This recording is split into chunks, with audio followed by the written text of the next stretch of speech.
qui ont écrit un livre. Mais voilà, il faut de l'audace. Mais également, il faut de l'audace pour s'engager. Il faut de l'audace pour parler de l'engagement. Et je pense que ce sont trois aspects aujourd'hui importants que nous allons mettre, voilà, nous allons parler de ça, quoi. Et je les appelle Khalé 3A. Donc A, audace, parce qu'ils ont eu l'audace d'écrire, voilà, même de nous, voilà, de prendre Radisson Blues, voilà, il fallait le faire, oui. Là, et voilà, inviter les gens, c'est important. L'audace d'écrire, de A, et troisième A, l'audace de s'engager. Donc les jeunes 3A, je vous félicite pour ça. Et j'ai pas Marie. Je te laisse te présenter.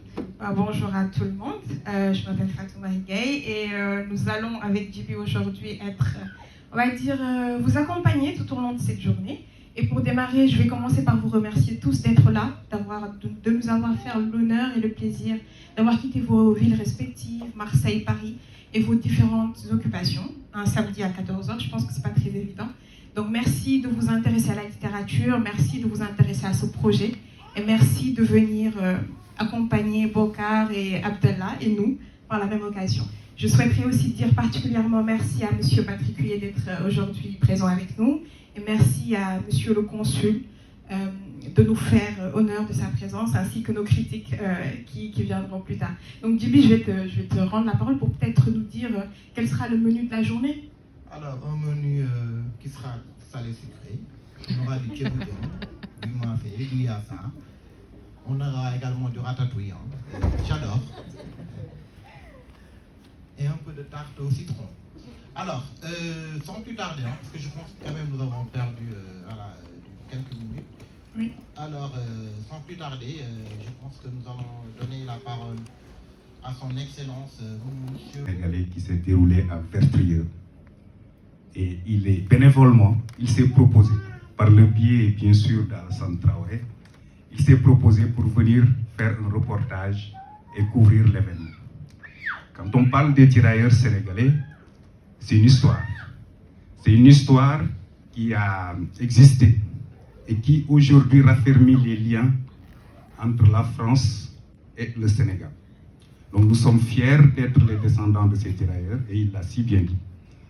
Et je pense qu'il a bien couvert l'événement. Donc merci pour ta sollicitude en plus. Aujourd'hui, je suis là parce que tout simplement, on m'a invité pour parler pour cette journée de dédicace. Parce qu'il y a eu un livre qui a été écrit. Écrire, c'est de l'audace. Il l'a si bien dit et il l'a relaté. Et c'est vrai. Quand on écrit, on se livre. Et quand on se livre, je veux dire, on se dévoile. Et on se dévoile tout en espérant qu'il n'y ait pas de vindicte populaire, mais il y aura des critiques négatives comme positives. C'est vrai. En parcourant le livre, j'ai vu que vous avez vraiment été audacieux. Parce que vous avez touché vraiment, je veux dire, les mots de nos... Là, tout de suite, je pense qu'on va passer à la présentation de nos auteurs. Et on va commencer par M. Faye, que je vais laisser JP introduire.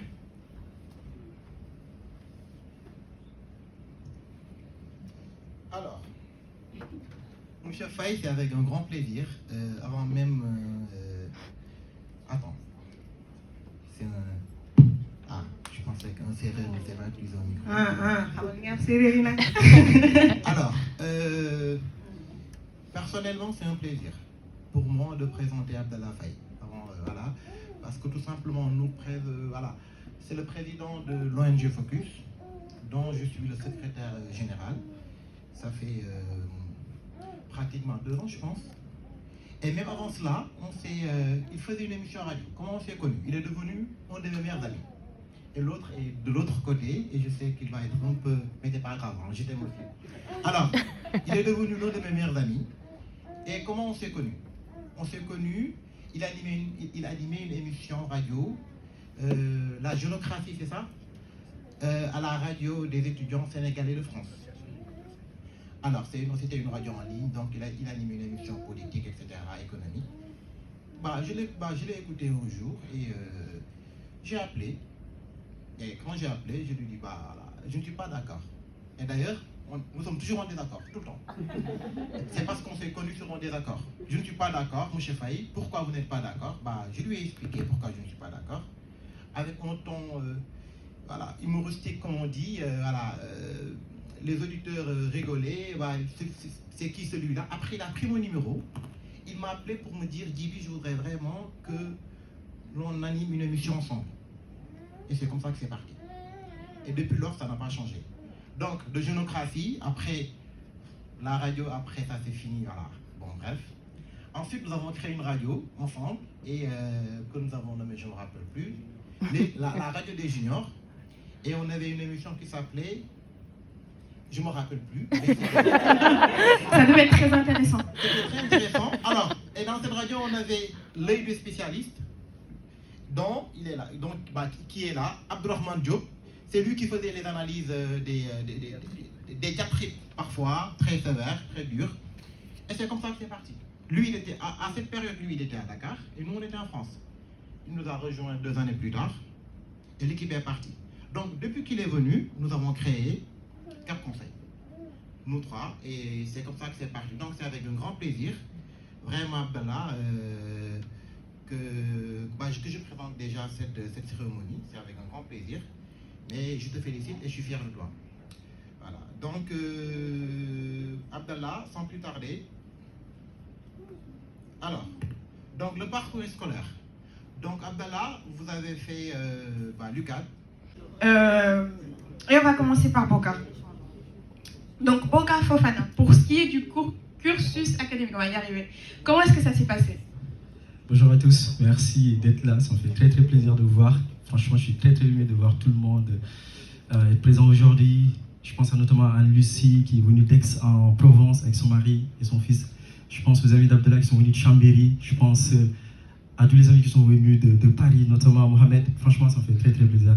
Ainsi que toutes les autres personnes aussi qui sont venues de Lyon, M. Patrick et M. le Consul. Franchement, merci beaucoup, ça fait super plaisir. À Jessica, Anthony, Florian. Franchement, merci à tous. Ça nous fait super plaisir de voir là. Laurence, pareil. Merci. Alors du coup, moi, très rapidement, en termes de parcours, effectivement, j'ai commencé mes études tout comme Abdallah au Sénégal. Donc après, je suis parti à l'université Cheikh Anta Diop où on s'est connus au sein de l'association des étudiants de sciences politiques, dont j'étais le secrétaire général, et Anne-Lucie, qui est ici présente, était la présidente. On s'est connus là-bas, elle aussi. Comme quoi, les relations humaines qu'on a tissées à l'université peuvent aujourd'hui, on va dire, se transformer en de véritables relations amitières, fraternelles, qui sont très très sincères. Et qui nous réunissent encore aujourd'hui, même si on a pu évoluer dans les sphères professionnelles, dans les sphères familiales, parce que chacun aujourd'hui a pu fonder sa famille, et je pense que c'est quelque chose qui est très très bien. Donc ouais, Université de Dakar, on va dire un parcours de sciences juridiques dans un premier temps, parce que j'ai très tôt eu des appétences pour les sciences juridiques, les sciences philosophiques, et après je suis parti en sciences politiques parce que moi j'étais quelqu'un qui franchement voulait faire focus dans toutes les sciences, qui étudiait les sciences sociales dans un premier temps, les sciences humaines, les études comparatives, les études de conseil, et c'est pour ça que je suis parti là-dedans, très rapidement. Et depuis 2014, j'ai eu un projet de mobilité à l'international parce que je voulais m'ouvrir au monde. Je n'ai pas voulu juste rester focus au Sénégal, j'ai voulu savoir ce qui se passe dans le monde. Et en 2014, je suis venu en France, à Bordeaux. Voilà. Très bien. Donc, Djiby, pour la suite. Abdallah, venu en France en 2016. Bon, je m'en limite là parce que Abdallah, j'étais... comment dirais-je, dans toutes les villes où tu as été, Abdallah, tu m'as fait faire le tour de la France. Lille, Chambéry, j'en passe. Donc je te laisse nous présenter ce long parcours que tu as pu faire en France. Ok, alors oui, c'est vrai, je suis arrivé en France en 2016 à l'université de Paris 13 pour faire un master sciences politiques. Donc après 2 années, je suis parti à Lille pour un stage à la métropole européenne de Lille. Après un stage là-bas, ils m'ont proposé un contrat d'apprentissage. C'était une opportunité pour moi, je l'ai saisi. Par contre, j'ai pas fini cette année à la métropole de Lille. Je suis venu à Chambéry, au cabinet du maire, où j'étais embauché comme chargé de concertation.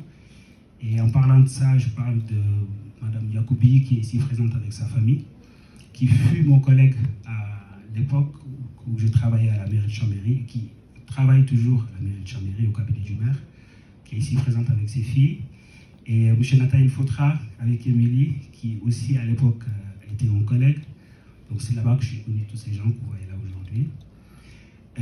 Après cette année d'apprentissage que j'ai bouclée finalement à Chambéry, j'ai été recruté à la mairie. Et par la suite, il y a eu les élections municipales. Et puis tout le cabinet a sauté, parce que malheureusement, le maire il a perdu les élections. Je suis donc retourné, on va dire vers Paris, puis je me suis retrouvé à la mairie de Creil. Comme également, en fait, là-bas, je m'occupais des questions de gestion urbaine de proximité. Et du coup, je me suis rapproché de Djibi, parce que Djibi, il habite Creil, d'Abdourahmane. Et après mon autre contrat là-bas, me voilà de retour à Rhône-Alpes, en Savoie, parce que là, je viens de redémarrer mon nouveau contrat de travail à Grand Chambéry, toujours sur les questions de démocratie et de participation citoyenne dans les quartiers politiques de la ville, tout ça. Et puis, je me suis encore du coup rapproché de Fofana, qui est revenu vers Lyon, de Québec, qui est revenu vers Lyon.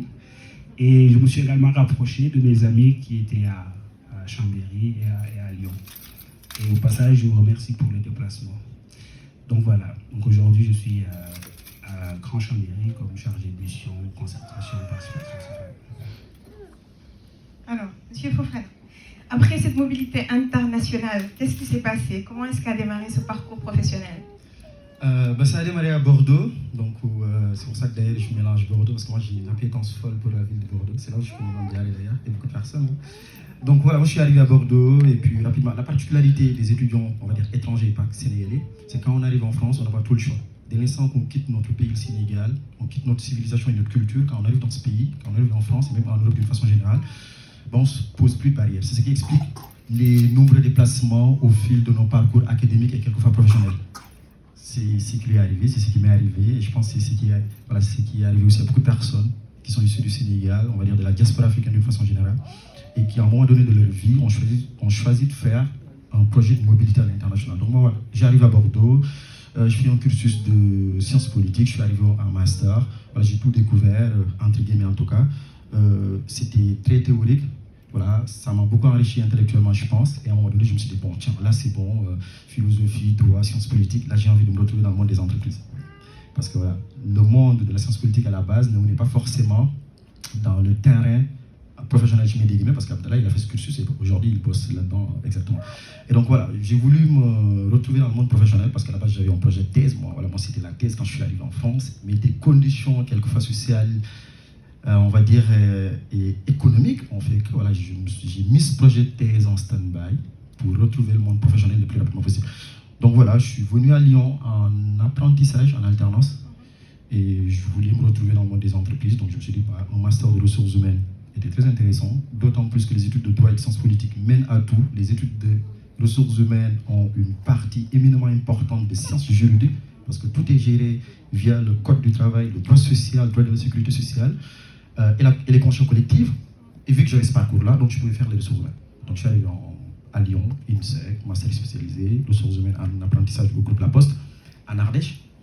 Et c'est parmi mes nombreux déplacements entre Ardèche et Lyon où je faisais du Blablacar pour rembourser justement mes frais de transport, où j'ai connu Laurence, qui est aujourd'hui enseignante à la faculté de médecine de Lyon, et on covoiturait ensemble de Lyon en Ardèche. Voilà. Je te remercie encore une fois pour ta présence. Et on s'est connus comme ça. Et voilà, monde des entreprises, des ressources humaines. Et maintenant, oui, j'évolue dans les ressources humaines au sein d'une structure de l'économie sociale et solidaire en tant que responsable des ressources humaines dans le département RH, voilà, à Lyon. Très bien. Économie sociale et solidaire, RH. Bravo Bokar. Je pense que c'est un très beau parcours. C'est très intéressant.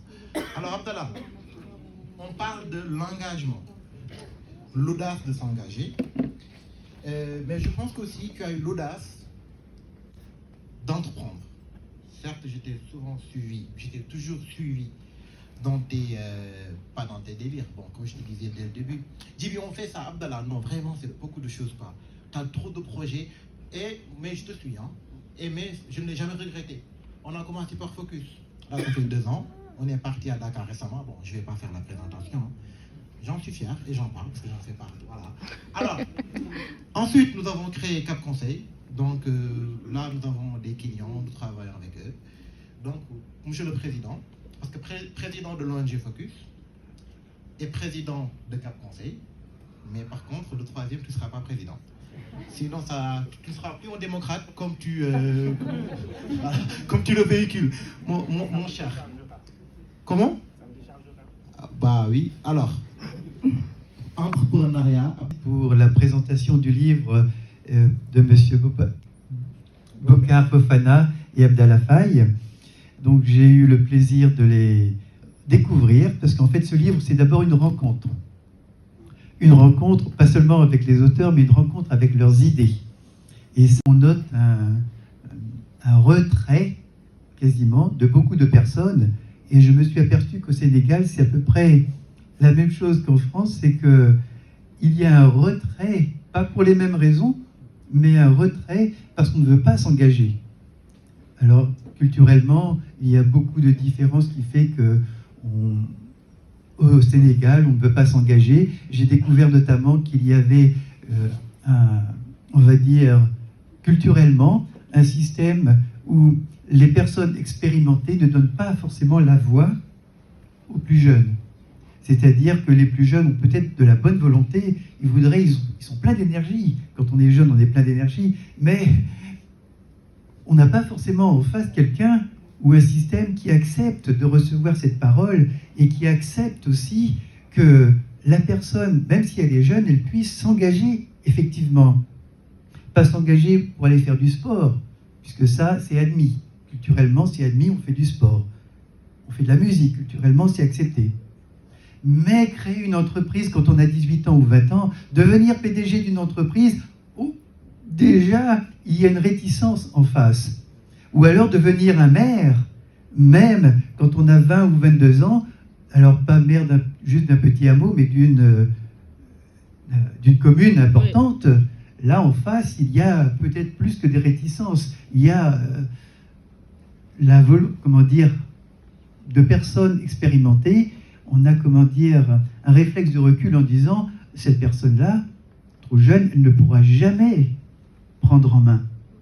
Oui, mais si on n'accepte pas de déléguer le savoir et l'expérience que l'on a soi-même, la personne en face, elle ne pourra jamais avoir acquis de l'expérience.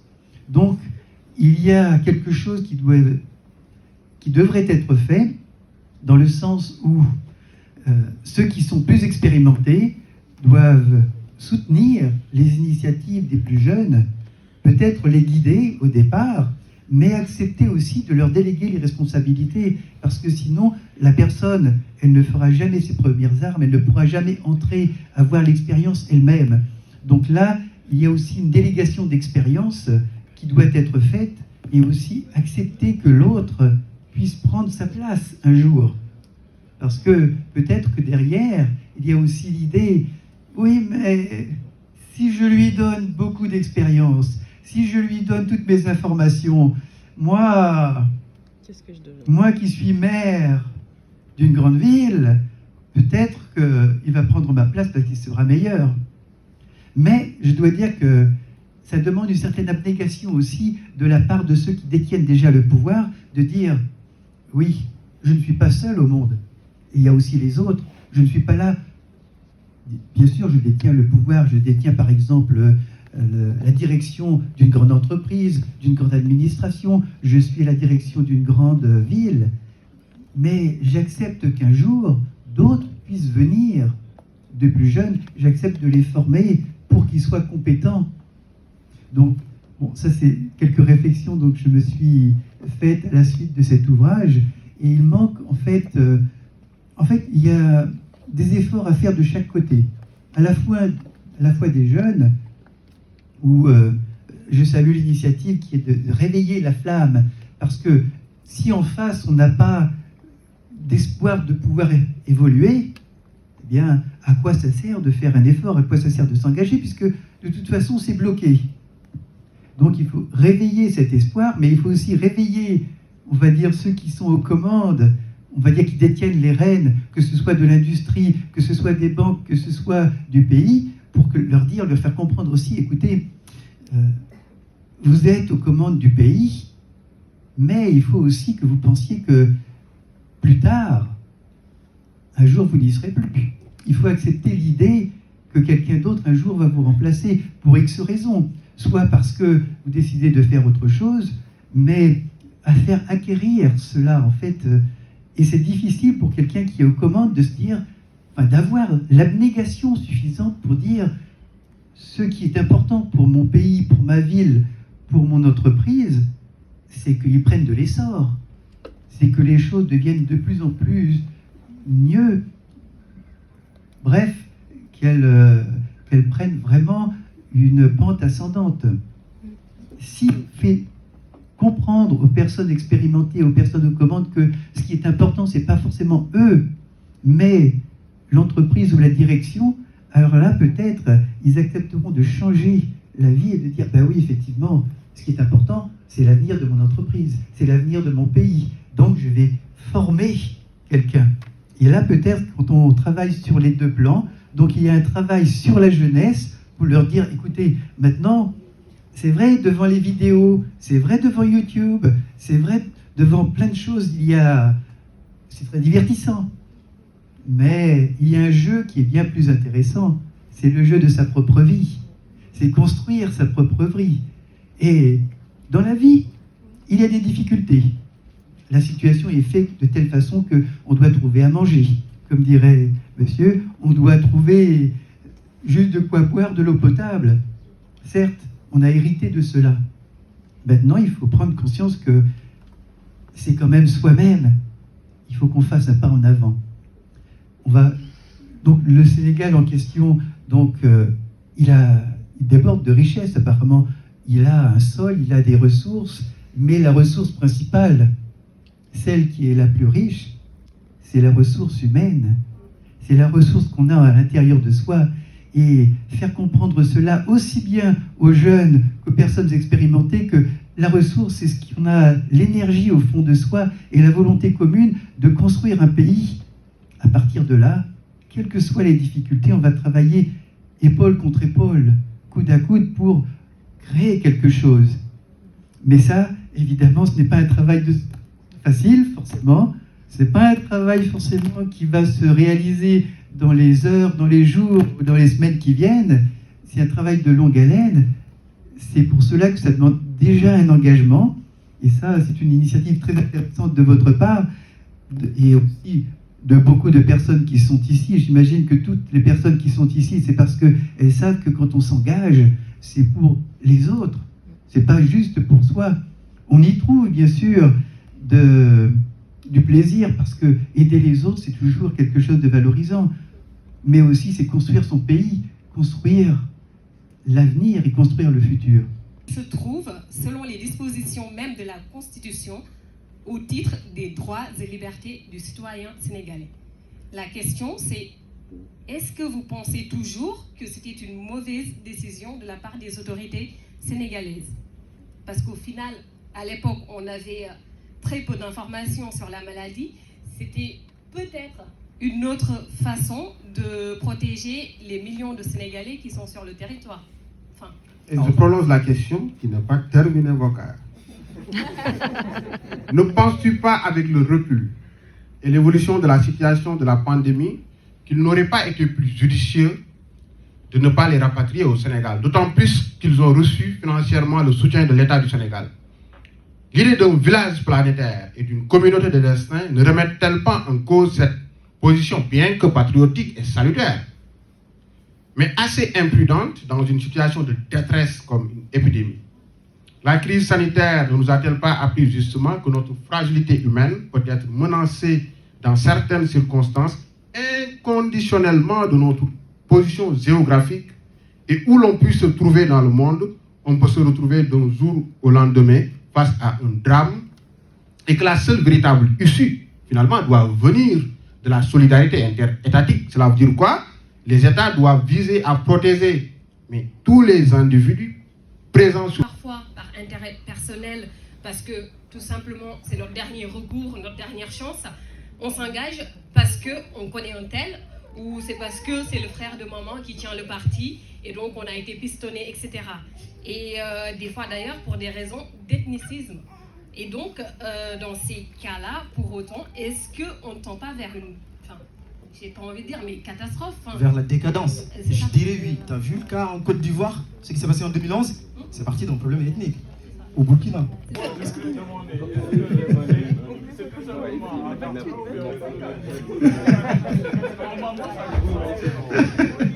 Alors, le deuxième livre, du coup, on est à combien? Le deuxième, on est à 40. Alors, le deuxième livre ne peut dépasser 40 €. Diori. 40, Diori. Madame, vous êtes Diori, efficace. Diori, Mais 40. vous êtes efficace, 40. incroyable. Alors, 40. Alors, le troisième, on est à 45. 45. On départ. Bon, départ? Non, mais 45. Non, d'abord, mais pas de problème. À 30, c'est ça, oui, à 30. Mais bon, anyway, on fera un quatrième et on s'arrêtera là. À 45? 45, Parfait. monsieur Pape Amadou. Parfait. Alors, on va faire deux. Le quatrième à 50. 50 le quatrième. On Qui commence. le veut à 50? Ah non, mais pour leur 50, oui. Comment? Minimum. Wow. Ah. Waouh. Attends, mais 50, qui dit 50? 50 une fois. 50. Ah, il y a un 50. Bon, cravate. Il y a un 50 ici Ah, aussi. Nena 50. Il y a 2,50. Il y a 2,50, mais vous ne battez pas en fait. Alors. Il y a 2,50. 55 ou 52. Alors, 50 chacun le livre. 50. Ok, bah, ce qu'on fait, c'est qu'on donne les deux derniers du coup. Là à Monsieur Djedjou Et là à Madame. Très bien. C'est Madame Bah, comment? merci beaucoup à vous d'avoir joué le jeu. Merci beaucoup.